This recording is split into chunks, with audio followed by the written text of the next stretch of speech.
வணக்கம். நீங்கள் இணைந்திருப்பது அக்கினியின் தமிழ் செய்திகளுடன். முதலில் தலைப்புச் செய்திகள். தெஹ்ரானில் சரமாரி தாக்குதல், அதிரடியாக களமிறங்கிய இஸ்ரேலிய விமானப்படை. அகமதாபாத் விமான விபத்துக்கு பின்னர் ஏர் இந்தியா விடுத்துள்ள முக்கிய அறிவிப்பு. இஸ்ரேலின் டாப் தலைவர்களுக்கு ஈரான் அனுப்பிய தகவல். ஈரான் மீதான அமெரிக்காவின் தாக்குதல் நிலைப்பாட்டை அறிவித்தார் ட்ரம்ப். வெடித்து சிதறிய ஈரானின் ராணுவ தளங்கள், இஸ்ரேலின் அதிரடி தாக்குதல். தொடர்பென விரிவான செய்திகள். ஈரானின் தலைநகர் தெஹ்ரானில் இஸ்ரேலிய ராணுவத்தின் விமானப்படை தாக்குதல் அலையை தொடங்கியுள்ளது. தெஹ்ரான் மற்றும் ஈரானின் பிற பகுதிகளில் ஏவுகணை தாக்குதல்களை தொடங்கியுள்ளோம் என இஸ்ரேல் விமானப்படை எக்ஸ் பதிவு ஒன்றை வெளியிட்டுள்ளது. ஈரான் இஸ்ரேலுக்கு இடையிலான தாக்குதல்கள் இன்றுடன் 7வது நாளாக இடம்பெற்று வருகின்றன. இந்நிலையில் இஸ்ரேல் ஈரான் மீது மேற்கொண்ட தாக்குதல்களில் குறைந்தது 639 பேர் கொல்லப்பட்டுள்ளதாக தகவல்கள் தெரிவிக்கின்றன. தனது சர்வதேச விமான சேவைகளை அடுத்து சில வாரங்களுக்கு 15% குறைக்க முடிவு செய்துள்ளதாக ஏர் இந்தியா அறிவித்துள்ளது.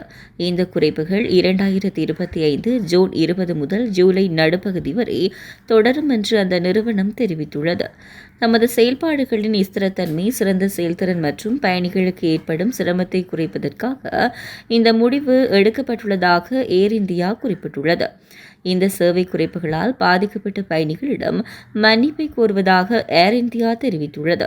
இந்த நிலையில் பயணிகள் தங்கள் பயணத்தை எந்த செலவும் இல்லாமல் மறு அட்டவணைப்படுத்தவோ அல்லது அவர்களின் விருப்பப்படி முழு பணத்தை திரும்பப் பெறவோ ஒரு தேர்வு வழங்கப்படும் என்றும் அறிவித்துள்ளது. இஸ்ரேல் நாடாளுமன்ற உறுப்பினர்கள் சிலருக்கு ஈரானியர்களிடமிருந்து மிரட்டல் தொலைபேசி அழைப்புகள் வந்துள்ளதாக இஸ்ரேல் தகவல்களை மேற்கோள் காட்டி சர்வதேச ஊடகங்கள் செய்தி வெளியிட்டுள்ளது. குறித்த மிரட்டல் அழைப்புகள் நேற்றைய தினம் வந்ததாக தெரிவிக்கப்பட்டுள்ளது. மேலும் மிரட்டல் அழைப்புகள் மாத்திரமன்றி குறுந்தகவல்களும் பெறப்பட்டுள்ளதாக செய்திகள் வெளியாகியுள்ளன.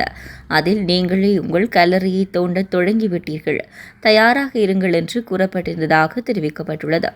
இந்த மிரட்டல் அழைப்பு சம்பவம் இஸ்ரேல் அரசியல் வட்டாரத்தில் பரபரப்பை ஏற்படுத்தியுள்ளது. இதுகுறித்து இஸ்ரேல் அரசு தீவிர விசாரணை மேற்கொண்டு வருகிறது. ஈரான் மீது அமெரிக்கா தாக்குதல் தொடர்பில் டொனால்ட் ட்ரம்ப் தனது நிலைப்பாட்டை அறிவித்துள்ளார். ஈரான் மீது அமெரிக்கா தாக்குதல் நடத்துவதற்கான சாத்தியக்கூறுகள் குறித்து கேட்டபோது, நான் என்ன செய்யப் போகின்றேன் என்று யாருக்கும் தெரியாது என்று சுட்டிக்காட்டியுள்ளார்.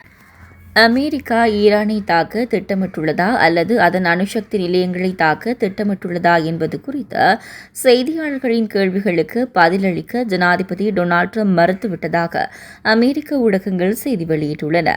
ஈரானியர்கள் தங்களை தொடர்பு கொண்டதாகவும் ஆனால் பேசுவதற்கு மிகவும் தாமதமாகிவிட்டது என்றும் ட்ரம்ப் தெரிவித்துள்ளார். மேலும் நான் என்ன செய்யப் போகின்றேன் என்று யாருக்கும் தெரியாது என்றும் அவர் கூறியுள்ளார். தெஹ்ரானில் உள்ள 70க்கும் மேற்பட்ட ராணுவ தளங்களை இஸ்ரேலிய 60 IAF ஜெட் விமானங்கள் தாக்கியுள்ளன. இந்த தாக்குதலில் தெஹ்ரான் முழுவதும் உள்ள முக்கிய அணுசக்தி மற்றும் ஏவுகணை தளங்களை வெடித்து சிதறியுள்ளன.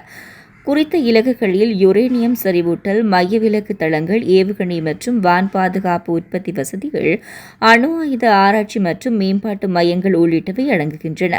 இந்த தளங்கள் ஈரானின் ஆயுத திட்டம் மற்றும் இஸ்ரேலிய பொதுமக்கள் மீதான தாக்குதல்களுக்கு எரிபொருள் வழங்க மிக முக்கிய தளங்களாக உள்ளன.